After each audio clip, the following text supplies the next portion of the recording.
Olá a todos.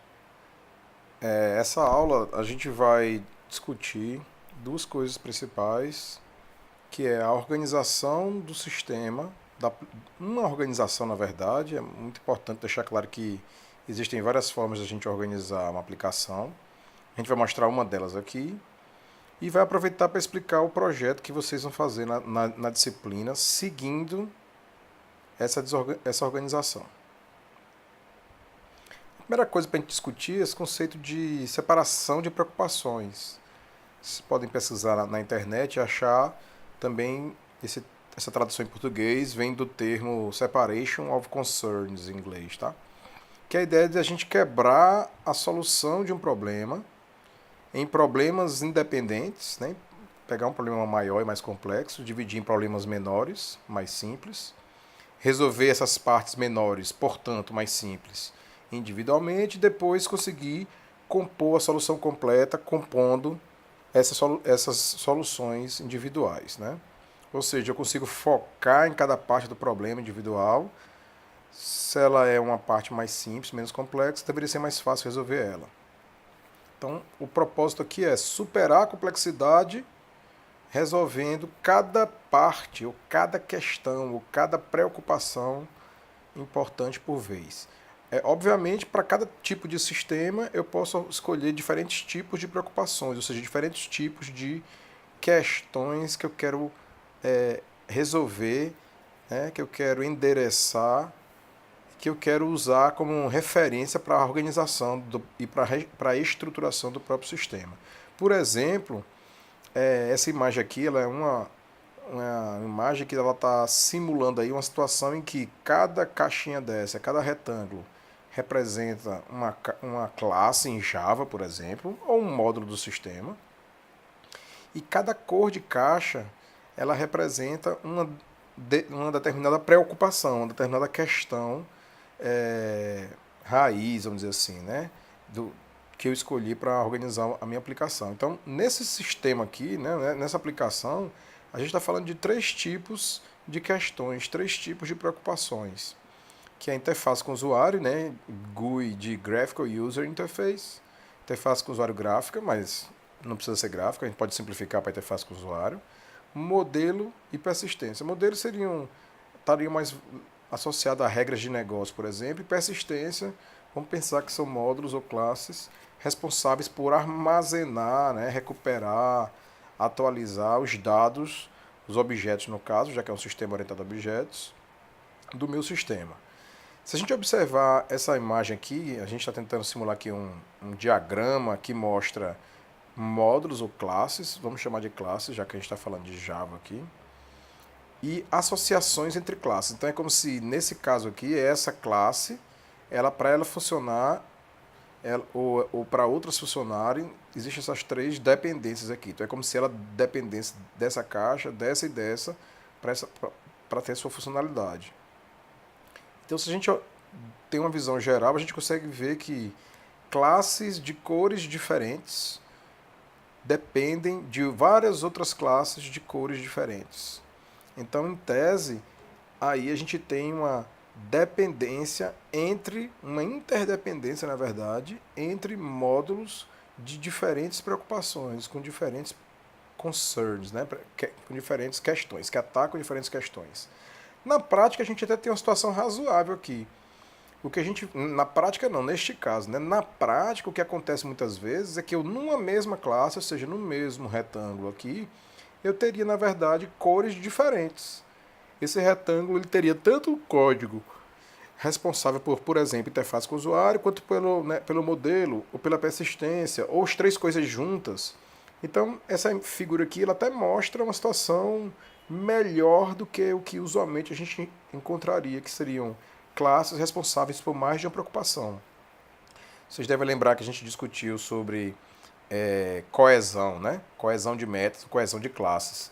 É a mesma ideia aqui. Então, o módulo deve ser coeso, ele deve ser responsável por uma única dessas preocupações, uma vez que eu defino quais são as preocupações que eu vou usar para organizar e estruturar a minha aplicação. A ideia aqui é que, ora, se uma classe de interface com o usuário depende de outra classe de interface com o usuário para funcionar, depende de uma classe de persistência para funcionar e de uma classe de modelo, a ideia do entendimento modular, que é, olhando para um único módulo, eu saber exatamente o que ele faz, fica prejudicado.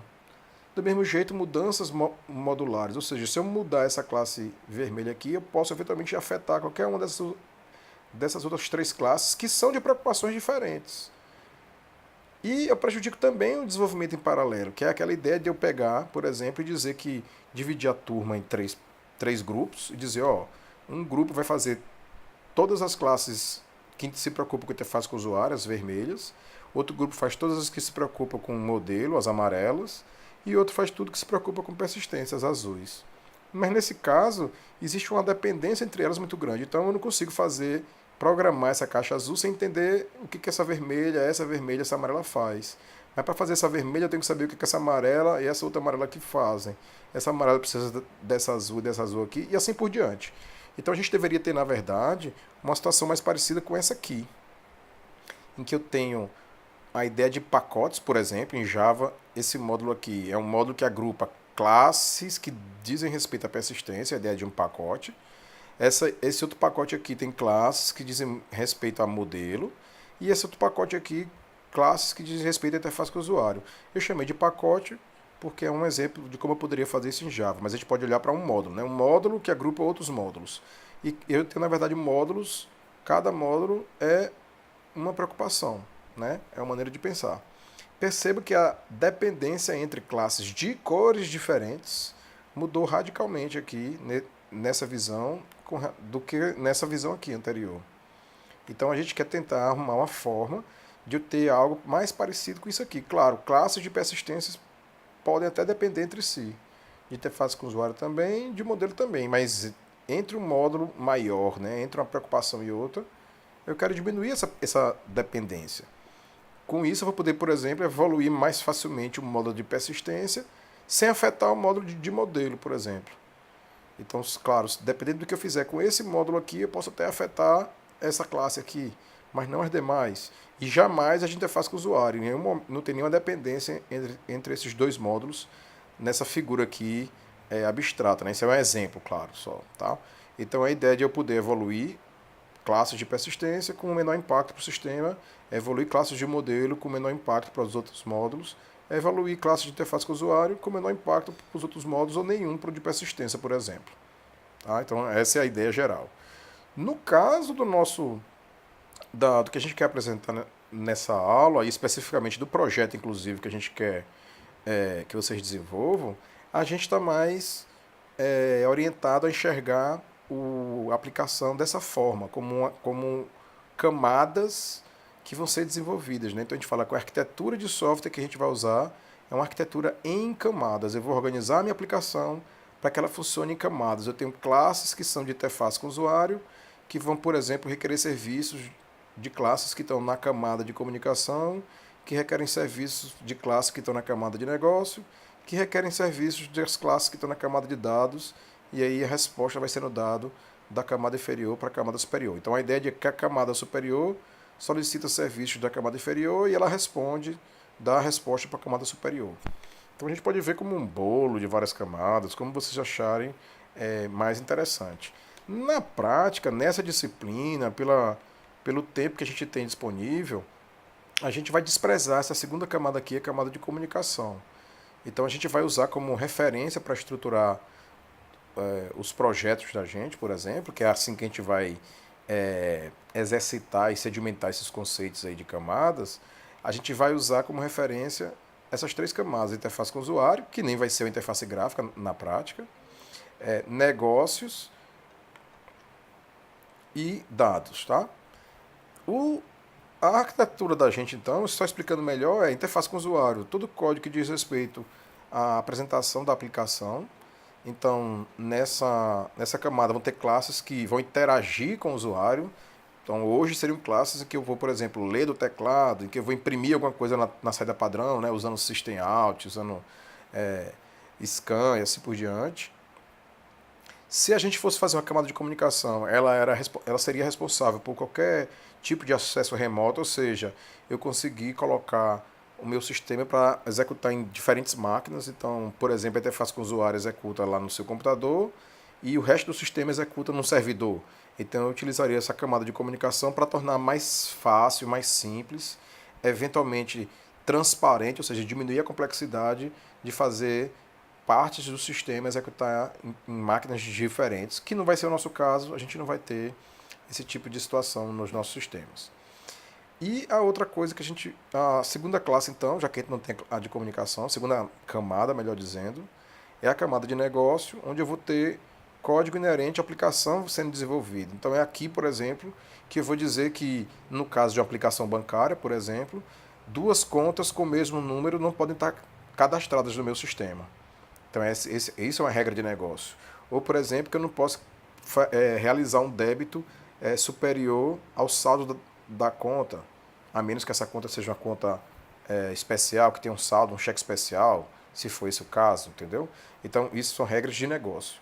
Já na camada de dados, eu vou ter código responsável pelo acesso e manipulação de dados. Então, um exemplo de classes que estão nessa camada é uma classe que a gente já viu em outras aulas, como aquela repositório contas array, que implementa um array de contas, ou outras implementações similares a ela, né, que implementam a mesma interface repositório contas lista, repositório contas banco de dados e assim por diante, arquivo. Então, nessa classe aqui eu tenho um serviço comum, inserir um objeto no repositório, procurar, atualizar, remover, ver se existe um objeto com determinado código no repositório, né? Então esse é o objetivo primordial das classes que estão nessa camada de dados. Que benefícios a gente vai ter então utilizando esse tipo de arquitetura? Então a primeira coisa ela foca fortemente na ideia de modularidade, e aí a gente tem os benefícios de modularidade, a ideia de dividir para conquistar, ou seja, pegar um problema mais complexo, dividir em partes menores, mais simples, menos complexas, resolver essas partes e depois compor isso de volta. A ideia de separação de interesses, então eu posso focar em resolver problemas de armazenamento de dados sem me preocupar com outras questões de regra de negócio, interface com o usuário, ou resolver problemas de interface com o usuário, programar interface com o usuário, sem me preocupar se eu estou armazenando ou se eu estou consultando um banco de dados ou não. Então eu separo essas preocupações aí.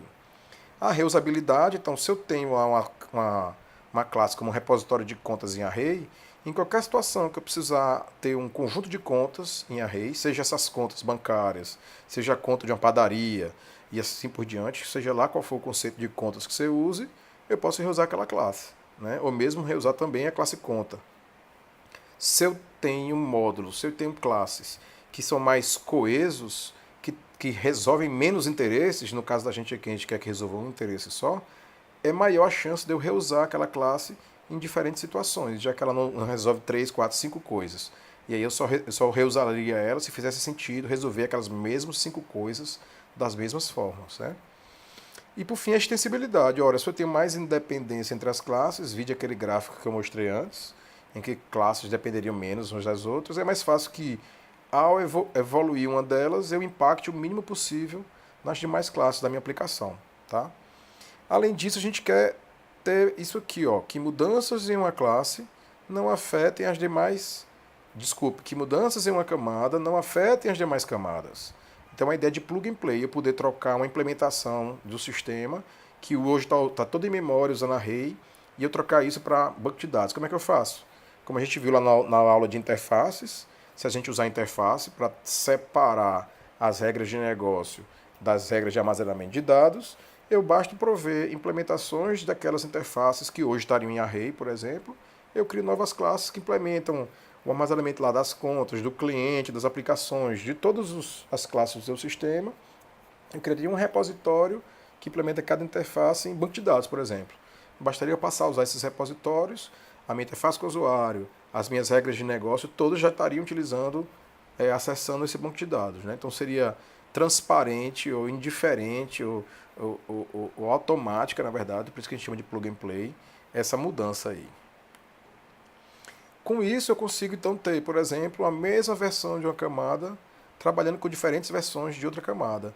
Nada impede que eu pegue o mesmo sistema bancário e crie interfaces com usuários diferentes. Então, de forma simplificada, é claro, isso é só um exemplo, eu imagine que o grosso de um sistema bancário é o mesmo, independente do banco. Nada impede que eu tivesse uma mesma aplicação bancária por baixo executando, com diferentes telas do usuário. Uma tela que serviria para a aplicação bancária do Itaú, outra tela que serviria para a aplicação bancária da Caixa Econômica, mas por baixo eu tenho mesma classe banco, mesma classe conta, mesma classe repositório, guardando, manipulando os dados, tá? Isso é só um exemplo. Na prática, por vários outros motivos, não seria bem assim que isso seria feito, inclusive por questões de sigilo bancário, de regra de negócio diferente, assim por diante. Mas nada impede que eu tenha isso para uma aplicação de varejo, por exemplo, tá? Que vai estar no supermercado. Qual é a diferença de vender um produto num Carrefour, ou num Walmart, ou num Pão de Açúcar? Eu posso ter a mesma aplicação rodando embaixo com diferentes telas. Outra coisa, poderia ter também diferentes mecanismos de persistência. Eu tenho uma mesma aplicação com diferentes, que uma armazena os dados num banco de dados específico, outra em outro banco de dados, outra em arquivo. Então eu posso, basta eu mudar a versão dos repositórios que eu estou usando, que eu conseguiria mudar o meio de armazenamento de dados, né? Então a mesma aplicação poderia trabalhar com diferentes meios de armazenamento de dados, ou com diferentes formas de distribuição, se eu mudo o classe daquela camada de comunicação, que não vai ser o caso da gente no projeto, que a gente não vai ter isso, ou qualquer combinação disso, né? Então, o benefício de usar essa arquitetura em camadas é que a gente poder mudar e ter combinações diferentes dessas camadas. Então, aqui a gente agora vai resumir, de forma bem simplificada, os tipos de classes que vocês vão ter que desenvolver no projeto. E a gente está mostrando aqui os tipos de classes que a gente vai ter nessa arquitetura em camada. A primeira delas são as classes básicas de negócio, que são os primeiros tipos de classes que vocês tiveram contato. Por exemplo, na aplicação bancária, uma classe básica de negócio é a classe conta, que tem saldo e número, e essa classe aqui especificamente tem uma relação com outra classe básica que é cliente. Então a conta bancária tem um saldo, que é double, o número que é string, e tem um correntista, que é um atributo do tipo cliente. Lá na classe cliente vai ter nome, CPF, endereço, RG, o que mais precisar. Então a gente está mostrando aqui um exemplo de uma classe básica que é o que representa o quê? O dado que a minha aplicação vai manipular, armazenar, gerar, remover, né, e atualizar.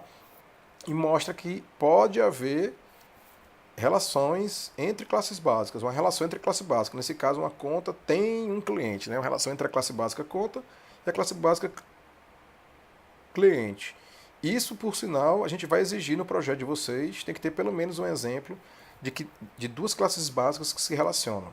Então pode ser uma conta que tem um cliente, pode ser uma locação que tem um cliente, pode ser um curso que tem alunos, ou aluno que tem um curso, no caso de uma aplicação do SIGA, por exemplo, né, de um controle acadêmico. Se a gente pensar num produto, posso ter uma venda que tem um cliente, uma venda que tem produtos, ou um produto que tem fornecedor. Então esse tipo de relação está o tempo todo aí no mundo real, a gente não vai ter problema de definir exemplos delas, tá? A outra coisa que a gente vai ter que fazer é, para cada classe básica, perceba que classe básica vai ser a espinha dorsal aí da organização da aplicação. Para cada classe básica, eu vou ter uma interface repositório, ou seja, é uma interface que vai definir os serviços que vão inserir, atualizar, remover, procurar e ver se existe objetos daquela classe básica. Então, do mesmo jeito que eu estou mostrando aqui para repositório contas, eu teria para repositório de clientes, de livro, de animais, de veículos, se eu for programar essas classes básicas. Uma das coisas que vocês vão ver lá no requisito dos projetos é que a gente pede que seja criada uma classe básica para cada integrante da equipe. Vocês vão fazer o projeto em equipe, eu vou já dar mais informações. E, de novo, a espinha dorsal, a referência de tudo são as classes básicas. Então, se você vai fazer uma aplicação bancária e você, integrante, ficou responsável pela classe conta, você faz também o repositório de contas, com esses 5 métodos. Observe que aqui a gente está usando exceções já. Então, para cada repositório, a gente vai ter essa exceção do objeto não encontrado, né? Conta não encontrada para conta, cliente não encontrado para cliente, animais não encontrado para animal, e assim vai. Então, você cria um repositório, cria a exceção também, cria pelo menos, você vai ver lá no projeto, 2 implementações da interface. Nesse caso aqui, a gente está programando a implementação da interface em array, né, um array de contas. Do mesmo jeito, pode ter em lista, em BD, em arquivo. No nosso caso aqui, a gente quer que você faça um em array e um em lista para treinar, né, o assunto de lista também. Então, cada classe básica tem uma interface e repositório. Cada interface e repositório tem 2 implementações, um em array e um em lista. Além disso, a gente tem uma classe chamada cadastro, para cada classe básica, cadastro de contas, de cliente, de livro, de animais, de veículos, certo? E o que é essa classe cadastro? É a classe que vai ter regras de negócio sobre aquela classe básica. Então a classe cadastro, ela usa uma interface, um atributo do tipo da interface. No construtor dela, eu digo qual é a implementação da interface que o cadastro vai usar. Então, se eu tenho 5 classes básicas, eu vou ter 5 cadastros. Então, se o meu banco tem a classe conta, tem que ter um cadastro de conta. Se tem a classe cliente, tem que ter um cadastro de clientes. Se tem a classe aplicação, tem que ter um cadastro de aplicações. Do mesmo jeito, vai ter que ter repositório de cada classe básica dessa e implementações desses repositórios, um em array e um em lista. E aqui, no construtor de cada um dos cadastros, onde eu vou dizer, ó, o cadastro de contas vai usar a implementação em array ou em lista. Né? Quando eu der o new no cadastro, eu vou dar essa informação. E aqui tem um exemplo de o que é uma regra de negócio. Ó. Então, para eu cadastrar um objeto conta, o cadastro, antes de cadastrar, antes de mandar inserir no repositório, a conta, ele vai perguntar se não existe no repositório uma conta com o número dessa. Porque se já existir, ele vai lançar uma exceção conta já cadastrada. Então, provavelmente, todos os cadastros também vão se preocupar em garantir que não tem objetos com informação repetida. Onde a informação repetida é uma regra de negócio. O que é dois clientes iguais? É ter o mesmo CPF, é ter o mesmo RG, ter as duas coisas, é ter o mesmo nome da mãe. Então, no método do cadastro de clientes, é que você vai ter que escrever uma regra lá que vai impedir eu cadastrar um cliente que se confunda com o que já está lá dentro, ou cadastrar de novo um cliente, se preferir. E para isso eu vou ter que ter essa exceção aqui, objeto já cadastrado. No caso de cliente, cliente já cadastrado. Tá? Então eu tenho que ter um cadastro de cliente, um cadastro de livro, de animal, de veículo e assim por diante. Para juntar isso tudo, então a classe básica com a interface, com a implementação da interface e com os cadastros, para juntar isso tudo a gente vai criar uma classe que a gente chama classe fachada. Essa classe fachada ela vai ter um atributo para cada cadastro do meu sistema. Se o meu sistema, de novo, tem 5 classes básicas, vai ter 5 repositórios, cada repositório 2 implementações e vai ter 5 cadastros, um para cada classe básica. Então aqui na minha classe fachada eu vou ter 5 atributos, um para cada cadastro. Então aqui onde eu vou juntar os cadastros todos, é a classe que vai representar o meu sistema. No caso da aplicação bancária, seria, por exemplo, a classe banco, que tem um cadastro de contas, cadastro de clientes, cadastro de aplicações, cadastro do que você mais imaginar, de funcionários, do que você mais imaginar que pode ter numa aplicação bancária. E já que é aqui que eu vou unir todos os cadastros, também é nessa classe que se houver, eu vou fazer validações entre os cadastros. Por exemplo, vocês lembram no exemplo que eu mostrei lá em cima da classe conta anteriormente, que a classe conta tem uma relação com a classe cliente. A classe conta tem um cliente que é correntista. Então, não faria sentido eu cadastrar uma conta cujo cliente não é um correntista do banco, correto? Então é aqui no cadastrar da fachada, no cadastrar do banco, que eu tenho condições de perguntar quem é o correntista dessa conta que vai ser cadastrada e perguntar para o cadastro de clientes se existe um correntista com o código desse cliente aqui, que é correntista desta conta. Se existir, ótimo, significa que esse cliente é um cliente do banco, está no cadastro de clientes. Então eu vou lá e mando o cadastro de contas, cadastrar a conta. Se não existir, aí eu vou gerar uma exceção, vou dar um erro dizendo o seguinte: esse cliente é inválido. Ou seja, eu estou tentando cadastrar uma conta com um cliente que não é cliente do banco. Não faz sentido. Então, do mesmo jeito, para outras aplicações, eu teria classe fachada como a livraria. Teria lá o cadastro de livros, cadastro de clientes, cadastro de funcionário, cadastro de venda, cadastro de fornecedor, certo? Na locadora, cadastro de títulos, cadastro de locações, cadastro de reserva, cadastro de pagamento e assim por diante, tá? Por fim, vocês vão ter que fazer também uma classe programa que tem um main que testa essa classe fachada. Ora, se ela é o meu sistema, se eu testar todos os métodos dela, eu testei todo o meu sistema. Então, cadastrar uma conta, creditar, debitar, transferir, ver o saldo de uma conta, cadastrar um cliente, mudar alguma informação do cliente, mudar alguma informação da conta, imprimir se funcionou ou não. Então é basicamente isso, né? Então a interface do usuário da gente é muito simplificada. Aqui tem um resumo do que seria os requisitos do projeto. Então, a equipe de 3 a 5 não pode fazer sozinho, não pode fazer em dupla, tem que ser no mínimo 3, no máximo 5. Não pode fazer com 6 pessoas. A gente vai disponibilizar os temas numa planilha, ou vocês vão poder sugerir, então em breve a gente confirma isso. Como eu estava dizendo, ó, cada pessoa, cada integrante da equipe vai fazer uma classe básica, uma interface de negócio de dados, que é a interface dessa classe, duas implementações dessa interface, uma em array e uma em lista, e uma coleção de negócios. Então, cada um de vocês vai ser responsável por criar 5 arquivos, né? Vamos dizer assim, porque um deles não é classe, é uma interface, né? Mas 5 tipos, vamos pensar. Aí vocês vão ter que juntar todos os cadastros, vocês juntam numa única fachada e testa a fachada numa classe programa que tem um main que faz testes fixos, não precisa ler nada do teclado, tudo fixo. Lá na página da disciplina tem mais informações sobre isso aqui para vocês verem com mais detalhes, tá? Como por exemplo, no sistema todo tem que ter duas classes básicas que se relacionam, ou seja, uma conta que tem cliente, por exemplo, tá? Então vocês vão ver isso com mais detalhes lá. Bom, era isso. A gente espera que vocês consigam tocar os projetos a partir dessa informação básica. Um abraço.